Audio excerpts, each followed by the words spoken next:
የቆረበ ሰው ካልቆረበ ሰው ጋር ሰላምታ መለዋወጥ ይችላል ወይስ አይችልም? ምን አይቻልም። መልካም።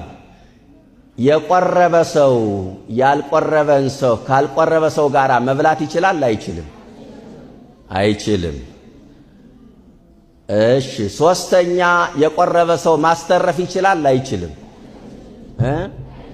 አይችልም። አራተኛ የቆረበ ሰው ብቻውን መሄድ ይችላል አይችልም?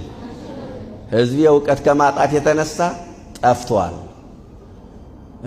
ስለ ቁርባን እንማር ግድ የላችሁም። አንዳንዴ የማለዳ ትምህርቶች መሆን አለባቸው። በተለይ እሁድ እሁድ ቅዳሴ ምንድነው? ቁርባን ምንድነው? ይህ ኦርቶዶክሳዊ ቤተሰብ ጋብቻ፣ እነዚህ ነገሮች ከወንጌሉ ባሻገር ቢሰጡ ጥሩ ነው ብዬ አምናለሁ። እውነት ለመናገር የሁላችሁ የቆረበ ሰው ካልቆረበ ሰው ጋር ሰላምታ መለዋወጥ ይችላል። አይችልም ያላችሁ ሰዎች ይችላል ነው መልሱ። በተቀደሰ ሰላምታ ተለዋወጡ ይላል ቅዱስ ጳውሎስ። ካህናቱ ቀድሰው የጌታን ሥጋና ደም ተቀብለው ከወጡ በኋላ ከሰው ጋር ሰላምታ ሲለዋወጡ አይታችሁ አታውቁም? ትከሻ ለትከሻ ሲሰሳሙ አይታችሁ አታውቁም? ካወቃችሁ ታዲያ እነሱም የበሉት ሌላ ሥጋ ነው፣ እኛ የምንቀበለው ሥጋና ደም ሌላ ነው እንዴ? አንድ የክርስቶስ ሥጋና ደም አይደለ? እንዲያውም ላልቆረበው ሰው ሰላም ስለውን የቆርቤ ለሱ የተቀደሰ ነው፣ የተቀደሰ ነው። ሁለተኛ የቆረበ ሰው ካልቆረበ ሰው ጋር ባጭሩ መብላት ይችላል። በረከቱ ነው ላልቆረበው ሰው፣ ነገ ለዛ ያበቃዋልና።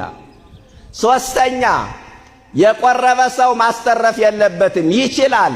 ለምን? ስርዓታችን ምንድነው የሚለው? በሊ ወሰቲ ዘንበላቅ፣ ያለ ልክ መብላትና መጠጣት የለበትም ተብሎ ስርዓቱ ላይ ተጽፏል። እኛ ደግሞ ማስተረፍ የለብህም ካልነው ምን እያደረግነው ነው?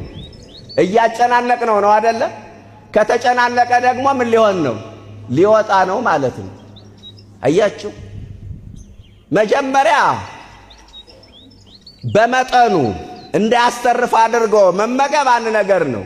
ካስተረፈ ግን ማስተረፍ ይችላል። ማስተረፍ የለብህም ከተባለ ያለ ልክ ሊበላ ነው። ያ ከሆነ ደግሞ ሌላ ችግር ሊመጣ ነው፣ ስርዓቱንም ሊጋፋ ነው ማለት ነው። ሌላው የቆረበ ሰው ብቻውን አይሄድም። ለምን ሲባል ሰይጣን ያገኘዋል። ጉድ እኮ ነው። ስለዚህ ያልቆረበው የቆረበውን ይጠብቀዋል ማለት ነው።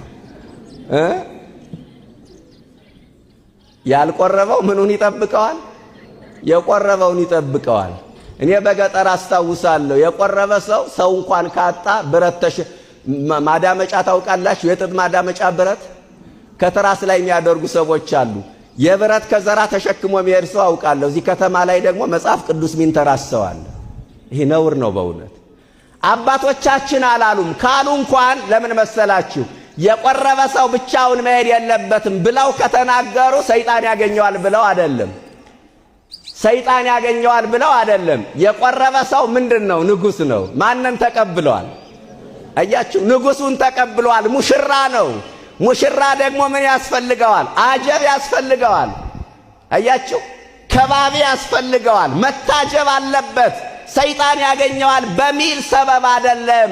ስለ ክብረ ቁርባን እንዴ ሰዎች ይታጀባሉ አይደለም? ለምንድን ነው የምናጅባቸው? አክብሮት ነው አይደለም? የክርስቶስን ሥጋና ደም የተቀበለ ሰው ሙሽራ ነው። ሙሽራ አጀብ ስለሚያስፈልገው ነው ጠባቂ ያስፈልገዋል የሚባል እንጂ ሰይጣን ያገኘዋል በሚል ተልካሻ አስተሳሰብ አይደለም። ይህንን ማስተዋል ይገባል።